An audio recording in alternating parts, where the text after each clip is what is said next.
Hey, brothers. And I want to piggyback off of yesterday's conversation. In yesterday's conversation, man, I was saying that our ultimate goal should be to become supreme beings, should be men that roam this world with no fear. You know what I mean? And I talked about like what that would look like. Like we can say that we live life with no fear, but do our actions really support that?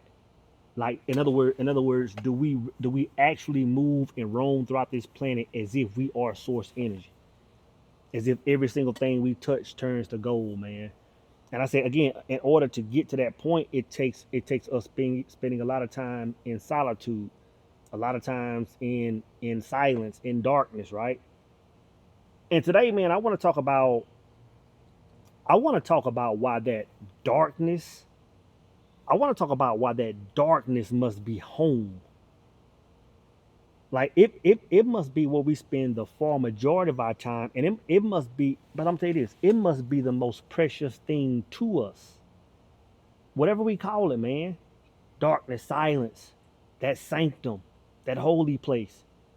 It must not only be the most important thing to you, it must be it must be the place you call home. And there are three reasons why I want to talk. What I want to talk about this morning, man, on why it should be home, brother. And I'll say the first reason why that place must be called home, man, is because that's where the cleansing takes place. You know what I'm saying? We roam through this world. We involve ourselves with different things. Involve ourselves with people, places, and things, and passions, and just things of this world. But we must have a place that we can go to and rinse the world off of us.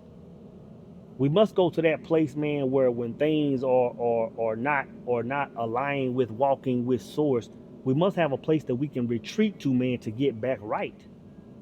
It must be home base. You know, I was watching and I'm gonna leave a link, man. Y'all have to watch this video.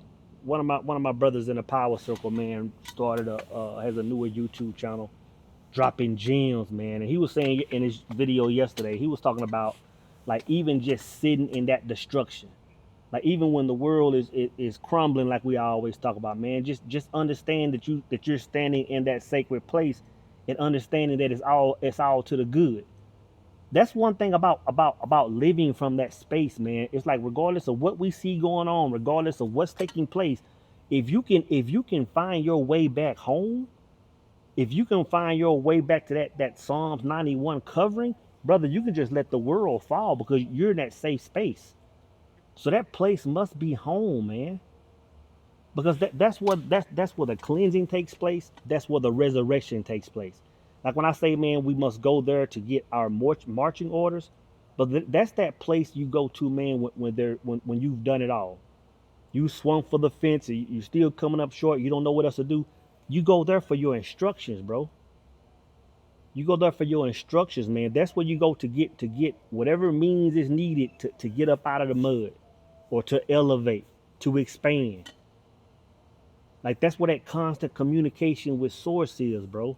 So one of the first reasons, man, is because that's where the cleansing takes place. That's where our safety is, and that's where the resurrection begins, in that place. So that place must be home. And when you think about why some men live their entire lives and never expand, it's simply because they don't go there. It's not because they don't have talent, they don't have skills, they don't have cojones, they don't have the courage to dare, the faith to do. They don't have the understanding to go to the place where knowledge is, where advancement lives. You know what I'm saying? They don't know how to go to that universal mind. That's where all greatness lives. Whether you put it on Elon Musk, whether you put it on LeBron James, whether you put greatness on it, that's where it comes from, man. So again, that's one reason why I believe every man must call that darkness home, man. And I'll say the second reason is simply so a man can see the world through the lens of God. In other words, if we want to operate as gods on this planet, that must mean that we must spend ample amounts of time in that space. It's no different that if you get a mentor or if you get a personal a fitness coach, right? You have to spend ample amounts of time with that person to understand how you're supposed to move. So again, if we're supposed to be operating like supreme beings and walking in the highest of order, we must spend ample amounts of time with source energy. We must spend ample amounts of time in a space where that fear can't exist. So when we operate in this world, we can match frequencies, man. And when we do that, man, we can begin to see the world through the lens of God, bro. And I'm telling you, man, that's definitely one of the greatest benefits. And when I say see the world through the lens of God, I'm talking about people, scenarios. I'm telling you this, man. It's like once you spend time in that space, bro, you can come back and function in this world, and you can really see, you can really see behind the mask of every person. You know, whether it's people you work with, whether it's people you associate with, whether it's people you fellowship with, whether it's people you in a relationship with. Once you spend time in that darkness, man, and match that frequency and come out, you can see people for what they are. It's kind of like the movie, I think it's called They Live, where the guy put the shades on and he could see the world for what was going on. He could see the skeletons, he could see the propaganda behind the signs. When you spend time in that darkness, brother, you get those, you get that lens of God, man. You can see people who you need to associate with. You can see people who really got your back. You can see people who really have your best interest. You can see men or women that really want to be in a relationship with you. You can see if that job really has, your best benefit, in mind when they're making adjustments. You can see it, bro. At the same time, you can really see through the haze of scenarios, like when things are falling down, when things are crumbling. You can tell the difference between if it's you can tell the difference if that reality that you see is based on your thoughts and your behaviors and your actions. Like you can understand if you're moving wrong, or if the destruction is coming because you're moving right, because you're in tune, because you're in alignment. Destruction does not mean something bad all the time, man, but it gives you the ability to see things for what they are, to decipher life, to decipher people, to decipher places. You know what I'm saying? You might be invited to some events, man, and you just say, you know what, man, the vibe is just not, it's not in alignment. It's not in alignment with who I am, where I'm going, bro. So having that lens of God, man, is everything. And I'm gonna tell you this: once you begin to see the world through that lens, but you won't even be able to imagine what it's like. What it would be like to live without it. Like you'll be able to see the people that roam this world and that are just responding to the world's news, responding to the world's drama, responding to the latest trend. You know what I'm saying? Because you can't really see what's taking place, man. So again, that's the second reason why that darkness must be home, brother. To keep that connection. To keep that connection, man. And the third reason, brothers, is by far the most important reason why man should call that place home, man. And I'll say this.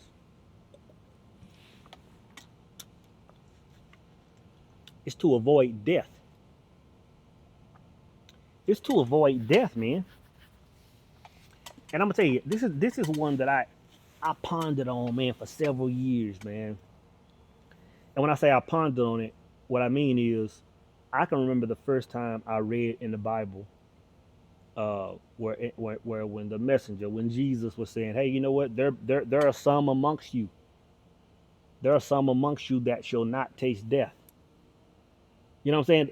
I'm gonna tell you that stopped me in my tracks, bro.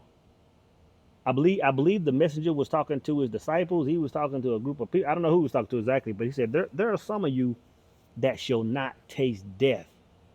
And as a younger man, still being in a position that feared death, I said, bro, I have to get to the bottom of this statement here, man. Because if you look at it, all the people with these disciples, all the disciples died a physical death. Some of them died a horrible death. But as I got older, man, as I just started seeking more understanding, as I submerged myself in this darkness that I speak of, brothers, I understood what that meant. I fully understood what that meant, that some of you shall not taste death. You have to understand, man. And I said this in the recipe, man, back in 2019, 2020, whenever I made that. And I said, sleep is a cover, sleep. In other words, I said that sleep and meditation is the same thing. Like you're submerging yourself into the same world. When we sit here and we zen out and go to that sacred space, that sanctum, we're crossing over. It's just a very limited amount. When we go to sleep, man, and the body is in a unconscious death-like state, we're going to the same place we go when we meditate. It's just in a deeper state. You have to understand that death is the highest level of that. The place that we go when we die is the same place we go when we meditate and when we sleep. And once I started understanding that, man, I started to understand now that place I go to, that place that I now call home, was the other side. So the only way that a man can avoid death is by calling that other side home. When a man can go in that sanctum and understand that that's reality, that that's the place that he loves more than this world, that that's the place where he submerges himself, a man can never really transition. There's nothing to transition to. He can't taste death. He may lose his physical body, but he can't taste death because that's home. Like we have to learn, and I'm saying this on several levels, brother. We have to learn that this other world, this place we go, this darkness is home. Like the darkness is reality, and that's a hard pill to swallow when we're sitting here, we talking on video, we do Zoom calls, we make cameras, we spend time in this world. It's a hard pill to swallow that this world is not real. And to be honest, I hate even saying that, in certain circles, man, because it sounds so sci-fi. It sounds so cliche to say things like that, man. But when I understood that this place wasn't real, it changed everything for me, man. Like I've said a million times before, man, when we go to sleep at night, we're really actually waking up. Like, or in other words, when we die, when this body no longer exists, man, we're actually waking up. We're actually waking up out of this experience, man. And if you understand that, bro, and you call that place home, you spend your time there, you create there instead of creating here. Like a man can never taste death, bro. A man can never experience it, man. So again, brothers, like that darkness must be home, man. Like it must be home. But I'm gonna tell you this: when you make that darkness home, it's gonna disrupt everything, man. And I believe that's one of many. I believe that's one of many reasons why a lot of men don't make it home, because it makes you such a different person. Like you ever meet some people, man, that just and I'm not saying this is everybody, but some people, man, that just love the solitude. And a lot of times they fall up under the term introvert, but I don't think you have to be introverted to love solitude. I think a person can be a person that likes to get out and commingle and vibe at different events and go to crowded places and still be a man that loves that silence. But you'll notice certain things about people that call this place home, man. Like there are some. I'll say this: there are some worldly cons to this. There are some worldly cons to it. And one thing that I've noticed about myself, as and I'll say this over the last number of years, right? I'll say over the last 3 or 4 years. One thing I noticed about myself, based on me loving the darkness so much, man, is, and I said this before, I'm not the best friend, man. I'm not the best friend at all. And what I mean by that is, if I'll say this, what I mean by that is this: if I meet a person one time, it doesn't even have to be in person, and I vibe with them, that person can rely on me for life. That person can come knock on my door at any point in time and say, "So, you know what, man? I'm in a bad bind. I need help," and they can stay at my house as long as they need to. And that's happened a number of times. You know what I'm saying? or if a person needs something, I'm there for them. If a person needs to ride out and do some, I'm there for them. But as far as me giving energy to another human being, and I'm even talking relationships. I'm even talking about relationships like with women. There's only so much of myself that I could even give to this world. And I'm talking about anything in this world. Because the far majority of my stake is not even here. There's a lot that I can't give to a friendship, to a relationship. There's a lot that I can't give to organizations or employers. Because I'm just not built like that. This place is not my home. I'm gonna tell you this, bro. I have no reserve to abandoning anything on this planet, man. And me and Lean was just talking about this yesterday. We were walking yesterday, and we were just talking about, and I've said to her a number of times. I said, you know what, a man's mission must be priority, and a lot of men will say that, but very few men move like that. And she was like, I know, like I understand. I hear you say it all the time. Like you'll cut anything off. You will cut family members off. You will cut relationships off. You will cut marriages off. You will cut relationship with siblings off if it comes down to it. You know what I'm saying? When a person starts to live in that darkness, bro, and connects with source, it really structures a man's hierarchy. It's God, it's purpose, it's self, and everything else, man. Everything else is simply everything else. Not saying that I'm gonna say it like this. One benefit is I can love everything through the lens of God. Like I say, strangers, relationship. I can love as if God would love, man. But at the same time, I fully understand that the moment I restructure that hierarchy, the moment I take God out of alignment, purpose out of alignment, spending time in that darkness to keep that connection out of alignment, I understand everything falls. You know what I'm saying? So it must be a permanent structure, and it makes me a different kind of person. It makes me the kind of person, man, that a lot of people really would say is kind of jacked up, or an asshole, or is selfish, or is a number of other words. But it's like I don't give a damn. I don't give a damn, man, because I'm gonna tell you this: there's nobody, man, there's nobody on this planet that I would beg to be in my life or to stay in my life, strictly because of that hierarchy. And I understand, man, that a lot of moves I make, a lot of plays I call, I understand that a lot of people probably look at it sideways because of that. But that's just is what it is. And I know a lot of y'all can understand what I'm saying, you know. But there are some cons to that, man. There are some worldly cons. But again, once you taste that darkness, man, once you experience that relationship with source, and it's not an end goal, because that relationship, that peace, and that fulfillment that I'm talking about right now, it's it's something that a man could never achieve. You can only move toward it. You can never achieve it, because death is the highest level of understanding. Like there's no, if a man lived to be 1,000 years old, he still wouldn't have scratched the surface on understanding what source is, understanding what God is, because death is the highest level. Back when you're fully submerged, back in the kingdom, back in heaven, whatever you want to, call that. That's the only time you will experience full knowledge, full knowledge. But one of the fun things to experience while living on this planet is the journey of that, man.